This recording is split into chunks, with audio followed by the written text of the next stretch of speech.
2025 में अंतरिक्ष अनुसंधान एक ऐसे बिंदु पर पहुंच गया है जहां हमारी ऑब्जर्वेशनल क्षमता और थ्योरेटिकल फिजिक्स पहली बार सीधे टकरा रही हैं। पिछले कुछ वर्षों में gravitational wave detectors, space telescopes और पार्टिकल फिजिक्स एक्सपेरिमेंट्स ने हमें ब्रह्मांड की संरचना के बारे में नए संकेत दिए हैं। ऐसे संकेत जो मौजूदा वैज्ञानिक ढांचे में पूरी तरह फिट नहीं होते। इन्हीं संकेतों में सबसे प्रमुख है एक रेयर ग्रेविटेशनल एनोमली, जिसे रिसर्चर्स अस्थायी रूप से क्वांटम होल इवेंट के नाम से वर्गीकृत कर रहे हैं। ये घटना किसी ब्लैक होल मर्ज, न्यूट्रॉन स्टार कोलिजन या सुपरनोवा रेमनेंट से संबंधित नहीं थी। इसके wave characteristics classical general relativity के स्थापित पैटर्न से स्पष्ट रूप से भिन्न थे। मोस्ट इंपॉर्टेंटली, इसका कोई एस्ट्रोफिजिकल सोर्स स्काई सर्वे में दर्ज नहीं हुआ। ये एनोमली दिखाती है कि हमारी यूनिवर्स की सबसे मूलभूत संरचना, स्पेस टाइम, हमारी वर्तमान समझ से काफ़ी अधिक जटिल हो सकती है। क्वांटम ग्रेविटी थ्योरीज लंबे समय से ये संभावना बताती आई हैं कि छोटे स्केल पर स्पेस टाइम स्मूथ नहीं बल्कि डिसकंटिन्यूअस या क्वांटाइज्ड हो सकता है। अब पहली बार ऑब्जर्वेशनल डेटा इस दिशा की ओर संकेत कर रहा है। साथ ही रीसेंट डीप स्पेस मेजरमेंट्स ने डार्क मैटर सब स्ट्रक्चर्स में अनएक्सपेक्टेड डेंसिटी डिस्टॉर्शंस दिखाए हैं।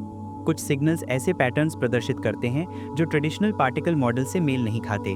वहीं दूसरी ओर यूक्लिड टेलीस्कोप और जेम्स वेब के डेटा में ऐसे ग्रेविटेशनल लेंसिंग सिग्नेचर्स मिले हैं जो हायर डायमेंशनल ज्योमेट्रिक इफेक्ट्स को सपोर्ट कर सकते हैं। एक और महत्वपूर्ण डिस्कवरी है extra galactic fast radio events का नया क्लस्टर, जिनकी एनर्जी और repetition profiles conventional astrophysical model से संबद्ध नहीं है। ये इवेंट्स कॉस्मिक मैग्नेटिक फील्ड्स की विशाल स्केल संरचना को समझने के लिए नई चुनौती प्रस्तुत करते हैं। 2025 का साइंटिफिक लैंडस्केप कई दिशाओं में हमारी अंडरस्टैंडिंग को पुनर्परिभाषित कर रहा है। ग्रेविटेशनल फिजिक्स नए ट्रांजिशन फेज में है। डार्क सेक्टर इंटरैक्शंस पहले से अधिक कॉम्प्लेक्स प्रतीत हो रही हैं। कॉस्मिक स्ट्रक्चर फॉर्मेशन के एग्जिस्टिंग मॉडल्स को रिफाइन करने की आवश्यकता सामने आ रही है। इस डॉक्यूमेंट्री का उद्देश्य इन डिस्कवरीज का व्यवस्थित और एनालिटिकल अन्वेषण करना है। डेटा, मॉडल्स और वैलिडेटेड थ्योरीज पर आधारित ये यात्रा स्पेक्युलेटिव एलिमेंट्स से दूर केवल एविडेंस ड्रिवन साइंटिफिक इंसाइट्स पर आधारित होगी, ताकि हम यूनिवर्स की वास्तविक कार्यप्रणाली को अधिक स्पष्टता से समझ सकें। कॉस्मिक स्पेस अधिकांश समय शांत दिखाई देता है, लेकिन उसकी संरचना निरंतर सटल टेंशन्स में बनी रहती है। इस संतुलित ताने बाने में जब भी कोई असामान्य खिंचाव उत्पन्न होता है, वो ग्रेविटेशनल डिटेक्टर्स तक एक सिग्नेचर के रूप में पहुंचता है, स्पेस टाइम का एक इम्प्रिंट जिसे पढ़कर हम दूर दराज की शक्तियों का अनुमान लगा पाते हैं। लेकिन हाल ही में दर्ज हुए कुछ सिग्नल्स इस समझ के बाहर थी। इनका पैटर्न ना किसी मर्जिंग ब्लैक होल जैसा था, ना कोलैप्सिंग स्टार जैसा। उनकी संरचना ऐसी थी मानो स्पेस टाइम स्वयं क्षण भर के लिए विचलित हुआ हो, बिना किसी स्पष्ट कॉस्मिक सोर्स के। वेव फॉर्म एनालिसिस ने दिखाया कि इन डिस्टर्बेंसेस में एक्सपेक्टेड चर्प या रिंग डाउन नहीं था। उनका प्रोफाइल एक single needle like compression pulse जैसा था, तीव्र, क्षणिक और तुरंत समाप्त हो जाने वाला। इस तरह का स्पाइक केवल तभी संभव है जब स्पेस टाइम पर कोई इन्फ्लुएंस डायरेक्टली मेट्रिक लेवल पर कार्य करे, ना कि मास ड्रिवन कर्वेचर के माध्यम से, जैसा कि सामान्य ग्रेविटेशनल वेव्स में होता है। इन इवेंट्स की एक और असामान्य विशेषता यह थी कि ट्रायंगुलेशन एल्गोरिथम्स, जो सोर्स की दिशा निर्धारित करने में बेहद सटीक माने जाते हैं, किसी निश्चित कोऑर्डिनेट तक नहीं पहुंच पाए। अराइवल टाइम डेटा कंसिस्टेंट था, लेकिन ज्योमेट्री किसी भी दिशा से मैच नहीं हुई। यह व्यवहार तब देखा जाता है जब डिस्टर्बेंस लोकलाइज्ड हो, जैसे स्पेस टाइम के किसी रीजन ने क्षण भर के लिए अपना इक्विलिब्रियम खो दिया हो, बजाय इसके कि कोई मासिव कोलिजन हजारों प्रकाश वर्ष दूर घटित हुआ हो। कुछ ऑब्जर्वेटरीज ने इन्हीं इवेंट्स के दौरान वीक लेंसिंग अनोमलीज भी दर्ज की, लाइट पाथ्स में सटल बेंडिंग वेरिएशंस जो ग्रेविटेशनल मेजरमेंट्स के साथ परफेक्टली सिंक्रोनाइज थी। इससे संकेत मिला कि ये डिस्टर्बेंसेस केवल डिटेक्टर्स तक सीमित नहीं थे। कॉस्मिक ज्योमेट्री के उस हिस्से में वास्तविक डिफॉर्मेशन उत्पन्न हुआ था जिसके माध्यम से प्रकाश गुजर रहा था। थ्योरेटिकल मॉडल्स बताती हैं कि ऐसे सिग्नेचर्स तब बन सकते हैं जब स्पेस टाइम पर किसी high energy discontinuity, exotic field interaction या हायर डायमेंशनल फ्लक्चुएशन का प्रभाव पड़े। इन फ्रेमवर्क्स में कर्वेचर स्मूथ नहीं रहता, वह फ्रैक्चर्ड, रिस्पॉन्सिव और मल्टी लेयर्ड ज्योमेट्री जैसा व्यवहार कर सकता है। इन ऑब्जर्वेशंस ने एक स्पष्ट संदेश दिया। नॉन एस्ट्रोफिजिक्स इन घटनाओं को सिर्फ कन्वेंशनल ग्रेविटेशनल वेव इवेंट्स मानकर नहीं समझ सकती। ये सिग्नल्स हमारे कॉस्मॉस के उस हिस्से से जुड़े लगते हैं जिसके बारे में अभी केवल थ्योरीज मौजूद हैं। ये संभव है कि हम पहली बार किसी ऐसी फिजिकल प्रोसेस को डिटेक्ट कर रहे हों जो कन्वेंशनल मैटर, रेडिएशन या ग्रेविटी के दायरे से बाहर काम करती है। इस अध्याय की यही शुरुआत है, स्पेस टाइम की उन विचलन रेखाओं का अध्ययन जो हमारी फिजिक्स की परिभाषाओं को पुनः लिखने की क्षमता रखती हैं। कॉस्मिक डार्कनेस केवल खालीपन नहीं है, ये उन अदृश्य संरचनाओं का विशाल नेटवर्क है जिन्हें हम प्रत्यक्ष रूप से देख नहीं सकते, लेकिन उनका ग्रेविटेशनल इन्फ्लुएंस पूरे यूनिवर्स को आकार देता है। इस नेटवर्क का अधिकांश हिस्सा डार्क मैटर से बना माना जाता है, एक ऐसी इकाई जो प्रकाश से इंटरैक्ट नहीं करती परंतु कॉस्मिक स्ट्रक्चर फॉर्मेशन में निर्णायक भूमिका निभाती है। हाल के ऑब्जर्वेशंस में पहली बार संकेत मिले हैं कि इन अदृश्य संरचनाओं में स्थिरता वैसी नहीं है जैसी दशकों से अनुमानित की जाती रही है। वीक ग्रेविटेशनल लेंसिंग सर्वेज, जो डिस्टेंट गैलेक्सीज की रोशनी को स्पेस कर्वेचर के माध्यम से मैप करते हैं, ने कुछ रीजन्स में असामान्य डिस्टॉर्शंस रिकॉर्ड किए। इन डिस्टॉर्शंस में कोई मैसिव विजिबल ऑब्जेक्ट शामिल नहीं था, लेकिन कर्वेचर इतनी तीव्र थी कि या तो वहाँ अत्यधिक डेंस डार्क स्ट्रक्चर्स मौजूद हैं या स्पेस टाइम स्वयं अलग प्रकार की इंस्टेबिलिटी दर्शा रहा है। सबसे intriguing data deep field imaging से आया, जहाँ कुछ लेंसिंग आर्क्स में करीब करीब डिसकंटिन्यूअस वार्पिंग दिखाई दिया, मानो प्रकाश किसी यूनिफॉर्म ग्रेविटेशनल फील्ड से नहीं बल्कि फ्रैगमेंटेड कर्वेचर जोन से गुजर रहा हो। इस तरह का व्यवहार तब उत्पन्न होता है जब स्पेस टाइम में कई ओवरलैपिंग डेंसिटी पॉकेट्स मौजूद हों, जो conventional dark matter hello model से मेल नहीं खाते। कुछ रीजन्स में रिकॉर्डेड डिस्टॉर्शंस का बिहेवियर क्वाजी पीरियोडिक था। ये पीरियोडिसिटी किसी ऑर्बिटिंग स्ट्रक्चर की वजह से नहीं बल्कि अंडरलाइंग जियोमेट्री में रिदमिक टेंशन के कारण दिखाई दी। ये संकेत देता है कि कॉस्मिक वेब के कुछ हिस्से स्टैटिक नहीं बल्कि डायनामिकली शिफ्टिंग हैं, जैसे उनकी इंटरनल स्ट्रक्चर किसी एक्सटर्नल इन्फ्लुएंस के प्रति संवेदनशील हो। थ्योरेटिकल सिमुलेशंस इस पॉसिबिलिटी को सपोर्ट करती हैं कि डार्क मैटर हेलोज में सबस्ट्रक्चर एक्सपेक्टेड से कहीं अधिक कॉम्प्लेक्स हो सकता है। यदि halos multi layered filament like cluster से बने हों तो उनकी इंटरनल मोशन स्पेस टाइम में ऐसे वेव लाइक डिस्टॉर्शंस उत्पन्न कर सकती है जिन्हें हम अब तक ग्रेविटेशनल नॉइज समझकर कैटेगराइज करते रहे हैं। लेकिन नए डेटा से यह स्पष्ट हुआ कि ये नॉइज रैंडम नहीं है, इसमें आइडेंटिफाइबल पैटर्न्स मौजूद हैं और पैटर्न्स हमेशा किसी अंडरलाइंग फिजिकल प्रोसेस की ओर इशारा करते हैं। इसी फ्रेमवर्क में एक और सरप्राइजिंग संकेत मिला। कुछ लेंसिंग एनॉमलीज ऐसे क्षेत्रों में रिकॉर्ड हुए जहां कॉस्मिक माइक्रोवेव बैकग्राउंड में भी माइन्यूट टेम्परेचर डेविएशंस नोट किए गए थे। ये कोरिलेशन एक्सीडेंटल नहीं हो सकता। ये दर्शाता है कि स्पेस टाइम की जियोमेट्री, डार्क मैटर डिस्ट्रीब्यूशन और प्राइमोर्डियल कॉस्मिक फ्लक्चुएशंस एक इंटरकनेक्टेड सिस्टम है जो आज भी इवोल्यूशन में है। इन ऑब्जर्वेशन से यूनिवर्स की सबसे महत्वपूर्ण समझ सामने आती है। कॉस्मिक डार्कनेस केवल एक स्टैटिक बैकड्रॉप नहीं है, ये एक लिविंग आर्किटेक्चर है, निरंतर बदलता हुआ, निरंतर तनाव में, और शायद उसी जियोमेट्री में छिपे हुए संकेत मौजूद हैं जो हमें फिजिक्स के सबसे डीप लेयर्स तक ले जा सकते हैं। कॉस्मिक ऑब्जर्वेशंस में कभी कभी ऐसे सिग्नल्स दर्ज होते हैं जो एस्टैब्लिश्ड स्टेलर फिजिक्स को चुनौती देते हैं। हाल के डीप स्पेक्ट्रम सर्वेज में शोधकर्ताओं ने कुछ ऐसे एनर्जेटिक सिग्नेचर्स डिटेक्ट किए हैं जो उन स्टार्स से आ रहे हैं जिन्हें स्टैंडर्ड मॉडल्स के अनुसार लॉन्ग अगो कोलैप्स हो जाना चाहिए था। इन स्टार्स के ल्यूमिनोसिटी प्रोफाइल्स, रेडिएशन बर्स्ट्स और स्पेक्ट्रल लाइंस किसी भी कन्वेंशनल एवोल्यूशनरी स्टेज से मेल नहीं खाते, मानो वे अपनी प्रेडिक्टेड लाइफ टाइम से आगे बढ़कर किसी अननोन एनर्जी प्रोसेस पर निर्भर हो गए हों। इन अनोमलीज की शुरुआत हाई रेजोल्यूशन स्पेक्ट्रोस्कोपी से हुई, जहां कुछ डिस्टेंट स्टार्स में पीरियोडिक ल्यूमिनोसिटी फ्लक्चुएशंस दिखाई दी। ये फ्लक्चुएशंस न तो पल्सेशन पैटर्न्स जैसे थे न बाइनरी इंटरैक्शन जैसे। उनके ऑसिलेशंस इतने प्रिसाइज और स्टेबल थे कि ये स्पष्ट हो गया कि उनकी एनर्जी सोर्स मियर न्यूक्लियर फ्यूजन नहीं हो सकती। इन फ्लक्चुएशंस के पीछे किसी ऐसी इंटरनल मैकेनिज्म के काम करने का संकेत मिला जो स्टेलर कोर्स को लगातार री एनर्जाइज करता है। सबसे परप्लेक्सिंग संकेत उन स्टार्स से आया जिनकी मेटलिसिटी प्रोफाइल्स इवॉल्व्ड स्टार्स जैसी थीं, लेकिन उनकी आउटर एटमॉस्फेयर सरप्राइजिंगली इंटैक्ट दिखीं। सामान्य परिस्थितियों में ऐसे स्टार्स अपनी आउटर लेयर्स को हैवी मास लॉस में खो देते हैं। यहाँ लेयर्स स्थिर थीं, जैसे इंटरनल कोलैप्स को किसी अननोन स्टेबलाइजिंग प्रेशर ने रोक रखा हो। इस तरह का बिहेवियर कन्वेंशनल फिजिक्स में केवल हाइपोथेटिकल एक्सोटिक मैटर पॉकेट्स के साथ संभव माना जाता है, लेकिन उनका स्टेलर स्केल प्रेजेंस आज तक अनदेखा था। कुछ ऑब्जर्वेटरीज ने इन सेम स्टार्स से नैरो गामा स्पाइक्स भी डिटेक्ट किए। ये स्पाइक्स किसी एक्सप्लोसिव इवेंट के नहीं थे, उनकी इंटेंसिटी कंट्रोल थी, ड्यूरेशन मिलीसेकंड रेंज की और रेपिटेशन स्टैटिस्टिकली रेगुलर। ऐसा आउटपुट किसी इंटरनल क्वांटम लेवल ट्रांजिशन या कॉम्पैक्ट को रीस्ट्रक्चरिंग की तरफ इशारा करता है, जिसकी प्रेजेंस स्टेलर इंटीरियर्स में कभी कंसिडर नहीं की गई थी। मल्टी वेवलेंथ इमेजिंग ने यह भी संकेत दिया कि कई स्टार्स के आसपास थर्मल हेलोज अनयूजुअली थिन और शार्पली डिफाइंड थे।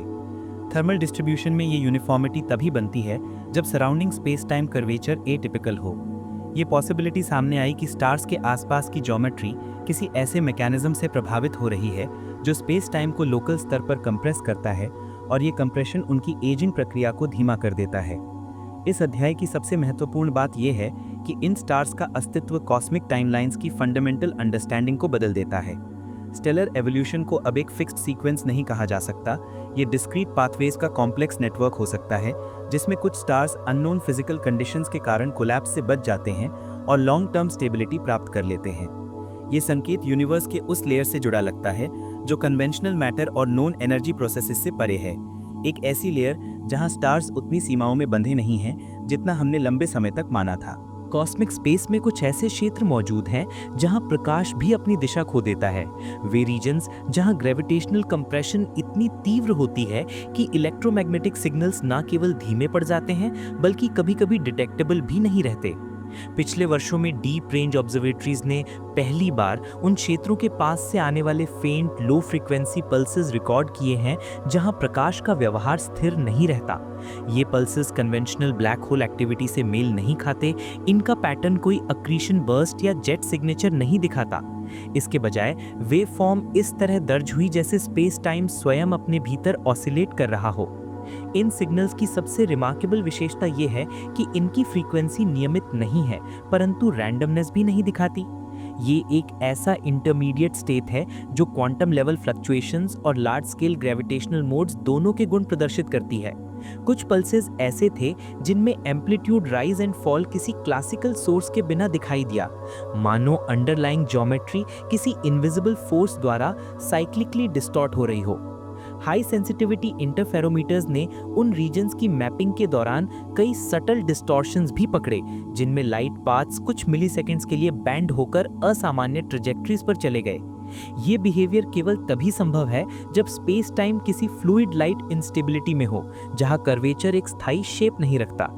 इस तरह के फ्लक्चुएशंस अब तक केवल थ्योरेटिकल फ्रेमवर्क्स में ही मौजूद थे, स्टेशंस जहां स्पेस टाइम टेंशन इक्विलिब्रियम तक पहुंचने से पहले रैपिड ट्रांजिशन से गुजरती है। स्पेक्ट्रल एनालिसिस ने इन पल्सेस में इनक्रेडिबली फेंट हार्मोनिक एकोज डिटेक्ट किए। ये एकोज किसी बाउंसिंग वेव के नहीं थे, वे ऐसे सिग्नेचर्स थे जो मल्टी लेयर्ड कर्वेचर जोन्स के भीतर उत्पन्न हो सकते हैं, एक ज्योमेट्री जिसमें स्पेस टाइम की कई स्ट्राटा मौजूद हों और हर लेयर अपनी फ्रीक्वेंसी पर रिस्पॉन्ड करती हो। ये पहली बार था जब ऑब्जर्वेशनल डेटा ने multi layered space time models का इनडायरेक्ट समर्थन किया। कुछ ऑब्जर्वेटरीज ने यह भी रिपोर्ट किया कि पल्स डिटेक्शन के साथ ही बैकग्राउंड रेडिएशन में मोमेंटरी सप्रेशन दिखाई दिया। ये सप्रेशन थर्मल नहीं था, ये स्पेस टाइम डेंसिटी वेरिएशन का संकेत लगता है, मानो किसी रीजन के भीतर मास एनर्जी डिस्ट्रीब्यूशन क्षणिक रूप से बदल गया हो। इस तरह के वेरिएशंस कॉम्पैक्ट एक्सोटिक स्ट्रक्चर्स की ओर संकेत करते हैं जो कन्वेंशनल मैटर या रेडिएशन पर निर्भर नहीं होते। इन सिग्नल्स ने एस्ट्रोफिजिक्स को वो संभावना स्वीकार करने पर मजबूर कर दिया जिसे लंबे समय से केवल हाइपोथेटिकल माना जाता था, कि यूनिवर्स में कुछ ऐसे डोमेन्स मौजूद हैं जहां क्लासिकल लॉज पूरी तरह लागू नहीं होते। वहां पर स्पेस टाइम एक स्टेबल फैब्रिक की तरह नहीं बल्कि एक डायनेमिक फील्ड की तरह व्यवहार करता है, जिसमें लाइट, ग्रेविटी और ज्योमेट्री तीनों लगातार बदलते हुए बैलेंस में रहते हैं। ये ऑब्जर्वेशन स्पष्ट करते हैं कि कॉस्मिक डार्कनेस सिर्फ एब्सेंस ऑफ लाइट नहीं है, ये उन गहरे क्षेत्रों की उपस्थिति का प्रमाण भी है जहां यूनिवर्स के सबसे फंडामेंटल प्रिंसिपल्स खुद नए रूप में उभरते हुए दिखाई देते हैं। इंटरगैलेक्टिक स्पेस को प्रायः एक शांत, खाली विस्तार की तरह देखा जाता है, लेकिन आधुनिक इंस्ट्रूमेंट्स ने ये स्पष्ट कर दिया है कि ये क्षेत्र सूक्ष्म गतिविधियों से भरा हुआ है।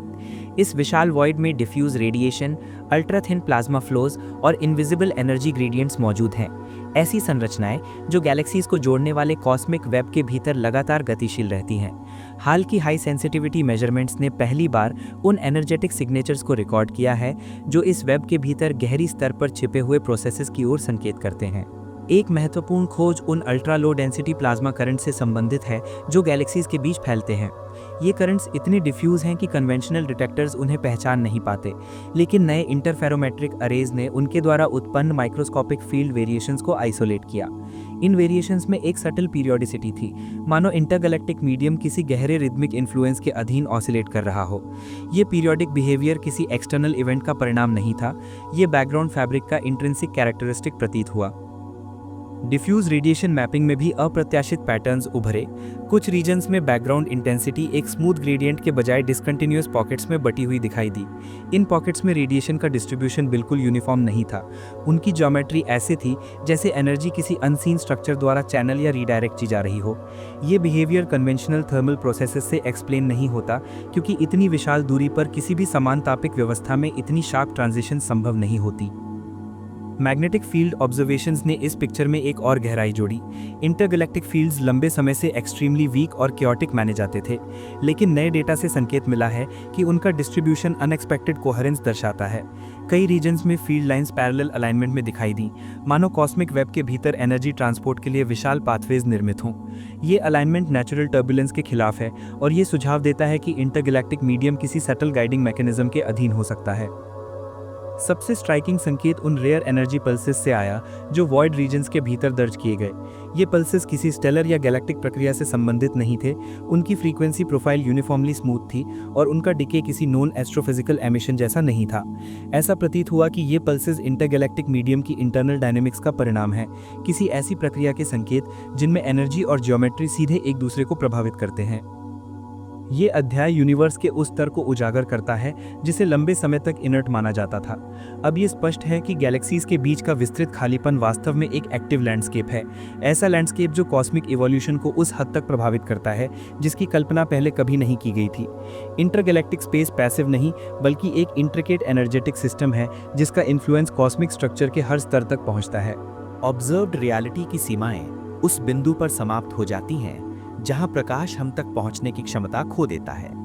इस सीमा को लंबे समय तक अंतिम कर्टन माना जाता रहा, लेकिन नई इनडायरेक्ट मेजरमेंट्स ने संकेत दिया है कि इस होराइजन के पार भी व्यवस्थित संरचनाएं मौजूद हो सकती हैं। इन फॉर्मेशंस को सीधे देख पाना संभव नहीं, फिर भी उनका ग्रेविटेशनल इम्प्रिंट हमारे उपकरणों में मेजरेबल डिस्टॉर्शंस की तरह उभरने लगा है।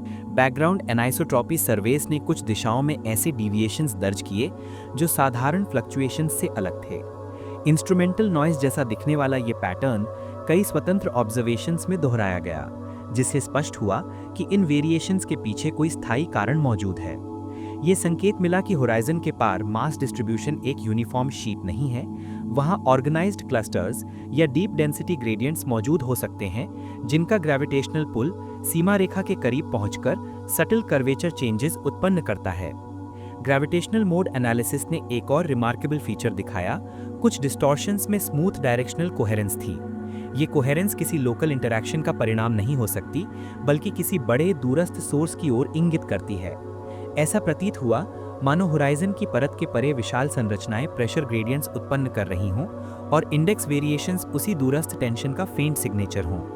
Quantum horizon models in findings को एक वैकल्पिक दृष्टिकोण से समझाते हैं। इन फ्रेमवर्क्स के अनुसार ऑब्जर्वेबल लिमिट कोई सिंपल विजुअल बाउंड्री नहीं, बल्कि एक ट्रांजिशनल जोन है जहां स्पेस टाइम की fine grain structure incoming radiation को सटली मॉड्यूलेट करती है। यदि इस जोन के पार एक्सटेंडेड क्लस्टर्स, फिलामेंट्री लेयर्स या अननोन मैटर फील्ड्स मौजूद हों, तो उनके प्रभाव ग्रेविटेशनल पोटेंशियल्स के रूप में ट्रांजिशन लेयर तक पहुंच सकते हैं। ठीक वही प्रोफाइल्स जो डेटा में दिखाई देने लगे हैं। कुछ मेजरमेंट्स में लाइट पाथ डिविएशंस भी शामिल थे, जो किसी एक सोर्स के नहीं बल्कि एक्सटेंडेड ज्योमेट्री के प्रभाव की ओर संकेत करते हैं। ये बिहेवियर तब उभरता है जब बाउंड्री के पीछे प्रेशर वेरिएशंस एक लार्ज स्केल पैटर्न बनाते हैं, जिससे लाइट उन रीजन्स के करीब पहुंचते समय माइनस्क्यूल बेंडिंग प्रदर्शित करती है। इन ऑब्जर्वेशंस का सबसे महत्वपूर्ण निष्कर्ष ये है कि दृश्य सीमा किसी एनक्लोज्ड रीजन की दीवार नहीं है। इसके विपरीत ये एक इंफॉर्मेशनल एज है, ऐसी सीमा जिसके पार फैली संरचनाएं ग्रेविटेशनल इम्प्रिंट्स के माध्यम से अपना अस्तित्व प्रकट करती रहती हैं। ये संकेत देता है कि ऑब्जर्वेबल वॉल्यूम संपूर्ण व्यवस्था का केवल एक छोटा अंश है और उसकी आर्किटेक्चर उससे कहीं आगे तक विस्तार रखती है जितना प्रत्यक्ष रूप से देखा जा सकता है। एक्सट्रीमली डेंस एनवायरनमेंट्स में पदार्थ स्थिर नहीं रहता। जब प्रेशर और टेम्परेचर सामान्य भौतिक सीमाओं को पार कर जाते हैं, मैटर अपनी संरचना बदलने लगता है और इसी परिवर्तन के दौरान कुछ फेंट हाई फ्रीक्वेंसी सिग्नेचर्स उत्पन्न होते हैं। हाल के ऑब्जर्वेशनल कैंपेन्स ने पहली बार ऐसे संकेत दर्ज किए हैं जो ऑर्डिनरी मैटर या नॉन एक्सोटिक फेजेस से मेल नहीं खाते। इनमें ऐसी फ्रीक्वेंसी शामिल थीं जो किसी स्टेबल एटॉमिक लैटिस या डीजनरेट कोर स्ट्रक्चर से एक्सप्लेन नहीं होती। हाई एनर्जी डिटेक्टर्स ने कुछ आइसोलेटेड इवेंट्स में नैरो बैंड वाइब्रेशंस पकड़ी। ये वाइब्रेशंस किसी मैकेनिकल ऑसिलेशन की तरह नहीं थी, बल्कि इंटरनल पार्टिकल कंप्रेशंस के संकेत देती थी।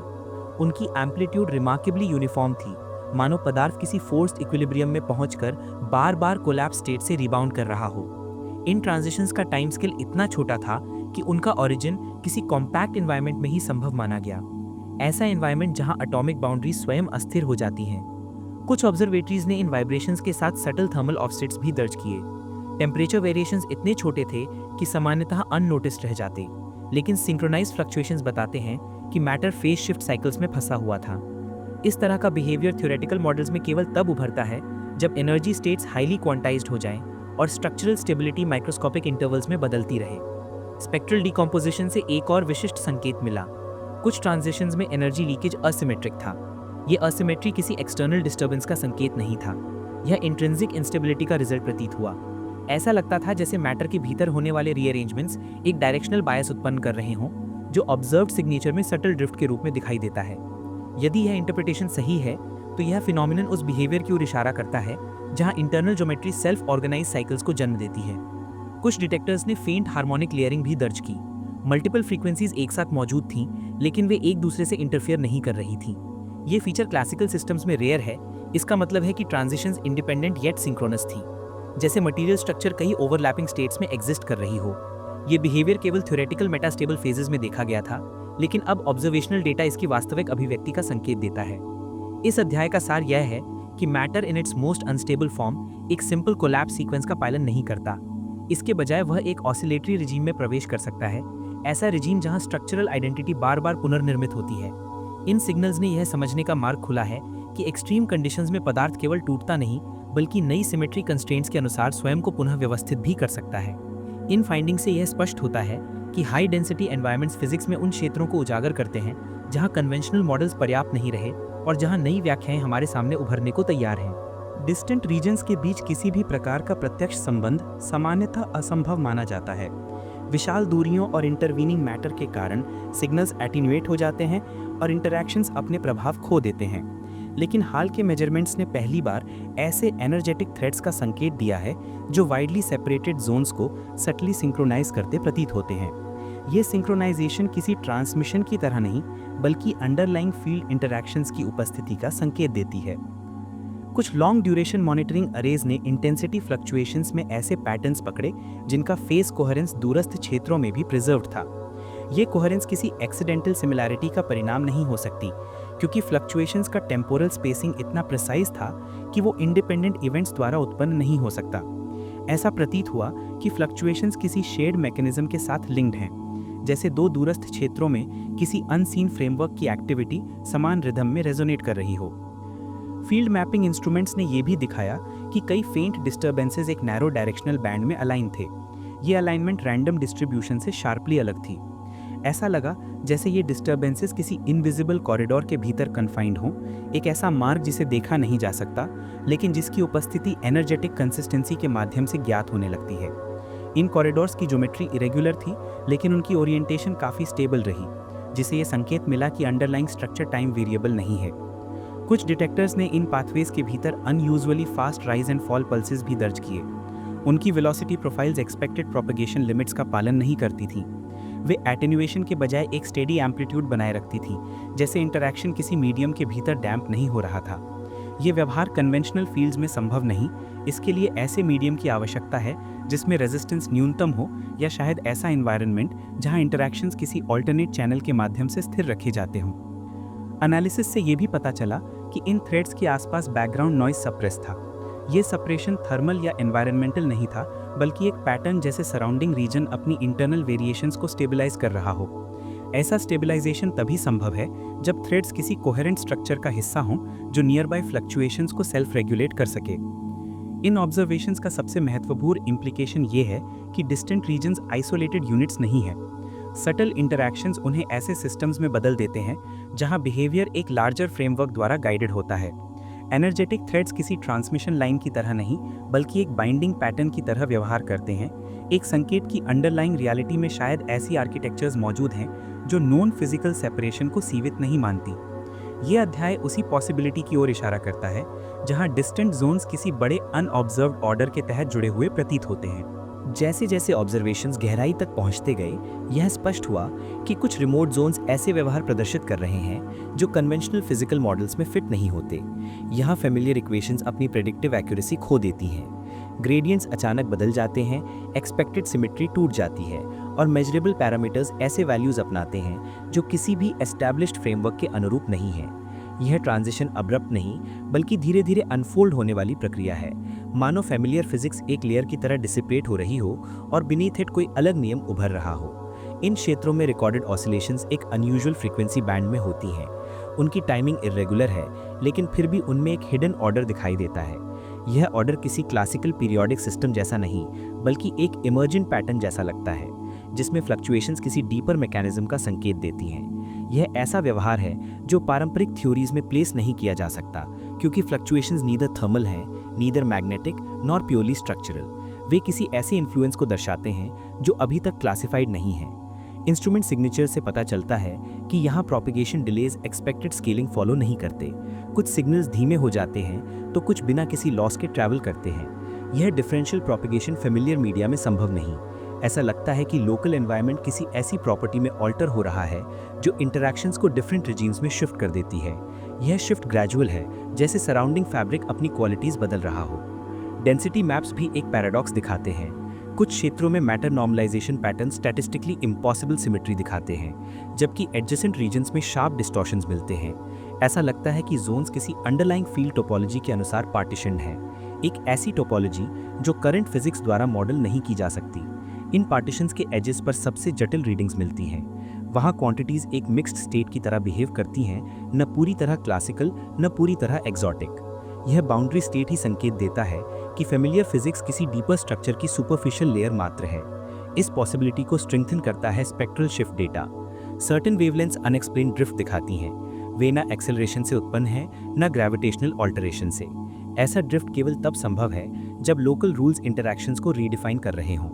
इसका अर्थ है कि कुछ जोन्स में फंडामेंटल कांस्टेंट स्थिर नहीं रहते, या कम से कम उनकी इफेक्टिव वैल्यूज बदल जाती हैं। इन फाइंडिंग्स ने एक नई हाइपोथेसिस को जन्म दिया कि ऑब्जर्व्ड रियलिटी एक यूनिफॉर्म सिस्टम नहीं, बल्कि मल्टी रिजीम आर्किटेक्चर है।